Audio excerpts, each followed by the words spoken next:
My dear student, welcome to online classes. Today discussion about module number 1, features of new economic policy 1991.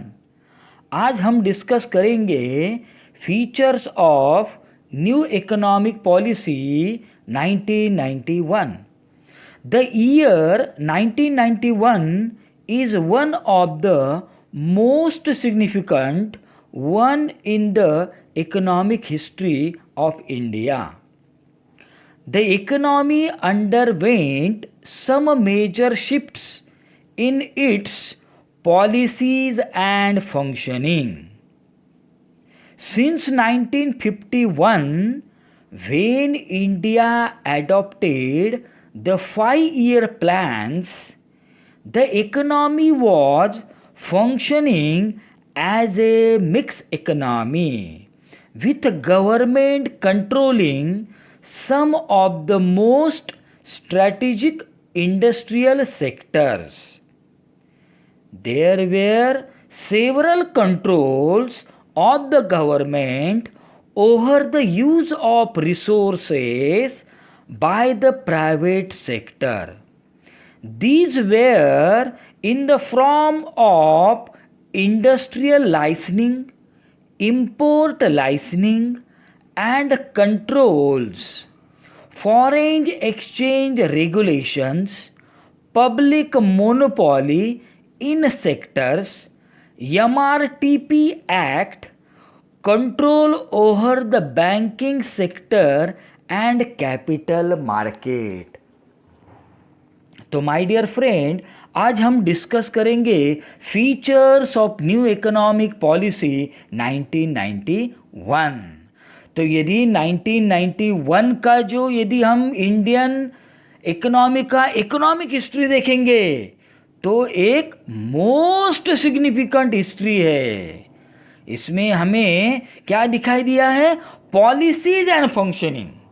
Policies and functioning के बारे में means implementation के बारे में हम कुछ देख सकते दिखाई दिया है.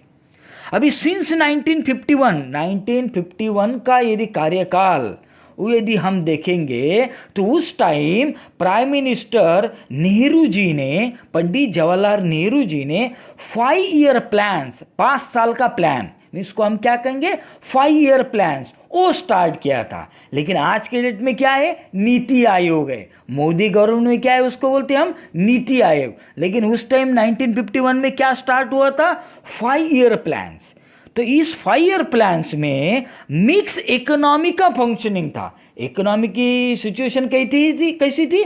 Mix economy. और आज के डेट में इकोनॉमी कैसी है? Free economy. उस टाइम कौन सी थी? Mix economy. उस टाइम इंडस्ट्रियल सेक्टर के बारे में या इंडस्ट्रियल सेक्टर की स्ट्रेटेजिक पॉलिसी थी कि एक स्ट्रेटेजी थी इंडस्ट्रियल सेक्टर के बारे में. तो वो स्ट्रेटेजी गवर्नमेंट ऑफ इंडिया ने जो रिसोर्सेज यूज़ किया है, उस रिसोर्सेज मीन्स प्राइवेट सेक्टर को जो रिसोर्सेज दिया है वो रिसोर्सेज गवर्नमेंट सेक्टर क्या करता था? कंट्रोल करता था. For example industrial licensing means आपको कुछ भी बिजनेस स्टार्ट करना है, कुछ भी मैन्युफैक्चरिंग या प्रोड्यूसिंग इंडस्ट्री यदि आपको स्टार्ट करना है तो उसके लिए आपको क्या चाहिए था? Industrial licensing. यदि आपको कुछ इंपोर्ट करना है उसके लिए इंपोर्ट लाइसेंसिंग. लेकिन आज के डेट में या 1991 के बाद वो सब क्या हुआ? कंट्रोल हुआ. उसके बाद फॉरेन एक्सचेंज रेगुलेशन वो भी था. उसके बाद public monopoly in private sector वो भी था. उसके बाद जो mean public monopoly in sector, वो सेक्टर कौन सा था? MRTP, monopolistic restriction trade practices act. Means को बहुत सारे इंडस्ट्री की क्या थी? मोनोपोली थी. जैसे आपको पता है बजाज ऑटो मीन्स ऑटो में जो भी ऑटो का प्रोडक्शन होता है आज के डेट में, जो भी रिक्शा या ऑटो वो क्या है? बजाज ऑटो. वो उसकी एक मोनोपोली थी. जैसे टाटा मोनोपोली थी, बिरला मोनोपोली थी. ये जो मोनोपोली है वो एबॉलिश हो गई, कैंसिल हो गई, रिड्यूस हो गई. और उसके बाद बैंकिंग सेक्टर और कैपिटल मार्केट में कंट्रोल करना स्टार्ट कर दिया है। ये इंट्रोडक्शन है features of new economic policy 1991। आगे हम देखेंगे main features of new economic policy 1991। The new economic policy have silent features which are liberalization, privatization and globalization of the economy, which are known as LPG model. My dear friend, main features of new economic policy 1991 को ही हम क्या कहते हैं? LPG model. Means 1991 में doctor Manmohan Singh finance minister थे और PV Narasimha Rao prime minister थे। उन्होंने न्यू इकोनॉमिक पॉलिसी 24 जुलाई 1991 को अनाउंस किया। इसको ही हम क्या कहते हैं? LPG model. मीन्स का एलपीजी मॉडल का मतलब क्या है? Liberalisation, privatisation and globalisation. Means economy में क्या होना चाहिए? इकोनॉमी कैसे होना चाहिए? Liberalise, privatise and globalise. Means liberalisation, privatisation and globalisation, इसको हम क्या कहेंगे? Are known as LPG model. The main features of new economic policy are as under। तो नंबर 1 लिबरलाइजेशन। हम पहले आप देखेंगे liberalisation.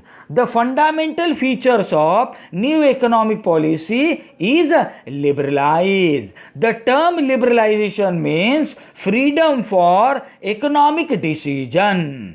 Liberalisation refers to the relaxation of previous government restrictions in areas of social and economic policy.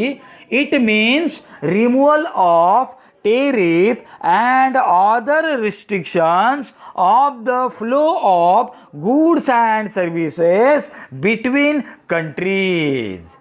Measures, अभी liberalisation हम measures देखेंगे, लेकिन उससे पहले लिबरलाइजेशन क्या है? लिबरलाइजेशन एक फंडामेंटल न्यू इकोनॉमिक पॉलिसी का एक पॉइंट है, एक फीचर्स है। Liberalisation means freedom for economic decision. Means economic कोई भी डिसीजन हमें लेना है उसके लिए वो क्या है? फ्रीडम है। Liberalisation refers to the relaxation of previous government restrictions. Government ने जो भी रिस्ट्रिक्शन किया है वो क्या किया है? रिलैक्सेशन है उसके। किसके किसके रिलैक्सेशन दिया है? कौन सी एरिया में रिलैक्सेशन दिया है? तो सोशल एंड इकोनॉमिक पॉलिसी में रिलैक्सेशन दिया है। उसके बाद it means removal of tariff and other restrictions on the flow of goods and service between countries। Mean जो टेरिफ था, जो फॉरेन कंट्रीज का जो भी प्रोडक्ट हमें इंपोर्ट या एक्सपोर्ट करना है उसके लिए जो रिस्ट्रिक्शन था वो क्या हुआ? रिमूवल हो गया, वो रिड्यूस हो गया। किसके बारे में? फॉर गुड्स एंड सर्विस के बारे में। अभी लिबरलाइजेशन के हम मेजर्स देखेंगे या लिबरलाइजेशन का डिटर्मिनेशन करेंगे। Measures, following steps were taken under the liberalisation measures. Number 1 removal of industrial licensing and registration. Freedom to import capital goods. Next, freedom to diversity production capacity and expansion of industries. Next, abolish of restrictive trade practices. Next, permitting all commercial banks to determine the rate of interest independently. ये क्या हुआ? Main features of new economic policy 1991। उसमें जो first point है liberalisation, तो ये liberalisation क्या हुए? मेजर्स हुए। अभी लिबरलाइजेशन के एडवांटेजेस क्या है? Number 1 it will help to increase foreign exchange reserve. Next, it will help to increase foreign investment. Next, it leads to reduce in dependence on external commercial borrowing. Next, it will increase consumption and help to control over price. Next, it will help to keep a check on corruption. Next, it leads development of economy without capital investment. ये liberalisation क्या है?